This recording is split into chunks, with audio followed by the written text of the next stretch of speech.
नमस्कार, बक्षीस किचनमध्ये तुम्हाला सगळ्यांचं सहर्ष स्वागत आहे। आता आज जी रेसिपी मी तुम्हाला दाखवणार आहे ते एक पौष्टिक सूपाची रेसिपी आहे, ज्याला शेवग्याचं सूप म्हणतात। अतिशय साध्या सोप्या पद्धतीने फक्त 4 पदार्थांचं हे सूप मी तयार करणार आहे। त्याच्यामध्ये या शेवग्याच्या शेंगा घेतल्यात मी पाव किलो, एक अर्धा गड्डी कोथिंबीर छानपैकी धुवून स्वच्छ करून बारीक करून घेतली आहे। माझ्या घरी कढीपत्त्याचं झाड आहे, त्याचा कढीपत्ता घेतलेला आहे, एक 7-8 डाळ्या घेतल्या आणि मीठ घेतलंय। फक्त या 4 याचंच आपल्याला सूप करायचं आहे। आता या शेवग्याच्या शेंगाचे जे उपयोग किंवा फायदे आहेत ना, ते फार महत्त्वाचे, हे आपण आधी लक्षात घ्यावे। या शेवग्याच्या शेंगा महिन्यातनं 1-2दा किंवा आठवड्यातून एकदा जरी त्याचं सूप किंवा भाजी खाल्ली तर आपल्या शरीरात जे हाडं आहेत ते मजबूत होतात, जीवनसत्व याच्यामध्ये आहे, मधुमेह कंट्रोलमध्ये राहतो, पोट साफ राहतं आणि दुसरं असं की तुमचं रक्तदाब पण कंट्रोलमध्ये राहतो। आता मी या सुपासाठी जे एका भांड्यामध्ये छानपैकी एक तांब्यावर पाणी घेतलेले, त्याच्यामध्ये सगळ्यात पहिले आपल्याला मीठ टाकायचं। तुमच्या चवीप्रमाणे तुम्ही मीठ टाकायचं, कमी जास्त आहे का नाही ते पाहायचं। आणि नंतर याच्यामध्ये आपल्याला या शेवग्याच्या शेंगा सोडायच्या। सगळ्यात पहिले एक पाव किलो शेंगा घेतल्या आहेत। नंतर ह्या कढीपत्त्याच्या डाळ्या ज्या आहेत त्या खरखून उडून टाकल्या, म्हणजे याचा सुवास जो आहे ना तो त्याच्यामध्ये उतरतो। आता एक कटोराभर मी कोथिंबीर अर्धी गड्डी जी आहे ती छानपैकी धुवून स्वच्छ करून घेतलेली आहे, ती ह्याच्यामध्ये टाकायची।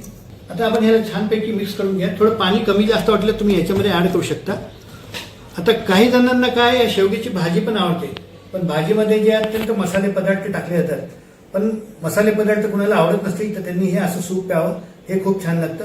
सूप पिल्यानंतर शेंगा ज्या आहेत त्या आपल्याला चांगल्या चोखून खाता येतात। आपण बघू शकतो छानपैकी हलवून घेतलं। आता ह्याच्यावर झाकण ठेवायचं आणि गॅसवरती जे आहे ते मोठ्या पावरवरती ह्याला उकळी येईपर्यंत ठेवायचं। नंतर 15 मिनिटं जे आहेत ते मंद आचेवरती यायला होऊ द्यायचं। आपण बघा गॅसवरती भांडं ठेवले, आता आपण गॅस पेटवून घेऊयात,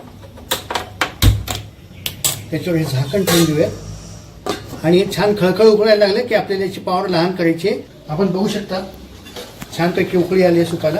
त्या सुपाला जे आहे ना आपण पावर लहान करायची आणि एक वेगळं झाकण जे आहे त्याच्यावर ठेवायचं आणि त्याच्यावर ही ताटली ठेवायची, म्हणजे याच्यातली वाफ जात नाही आणि छानपैकी वाफेवरती जगतं आणि सूप छान तयार होतं। बघा आपलं सूप छानपैकी तयार झालं, इतका मस्तपैकी घमघमाट सुटला आहे बघा सुवास। शेंगा पण छान हे झाल्यात। आता मी हे सूप तुम्हाला सर्विंग बाउलमध्ये काढून दाखवतो। बघू शकता आपलं शेवग्याचं सूप छानपैकी तयार. हा चौथा जो आहे ना, हा सुद्धा तुम्ही थंड झाल्यावर त्याच्यातलं सुद्धा पिळून सूप घेऊ शकता. नंतर इकडे बघा आपण छानपैकी सूप काढलेलं आहे, त्याच्यात 2 शेंगा दाखवल्या आहेत तुम्हाला. हे सूप इतकं पौष्टिक असतं, शेंगाही दाखवलेले आहेत. माझी जर काही पौष्टिक शेवग्याच्या शेंगाची सुपाची रेसिपी आपल्याला आवडली असेल तर आपण जरूर करून पहा. आपल्याला आवडल्यास लाईक करा, शेअर करा आणि आतापर्यंत जर का आपण माझ्या चॅनलला सामील झाला असाल जरूर सामील व्हा. माझ्या चॅनलला सबस्क्राईब करा. धन्यवाद.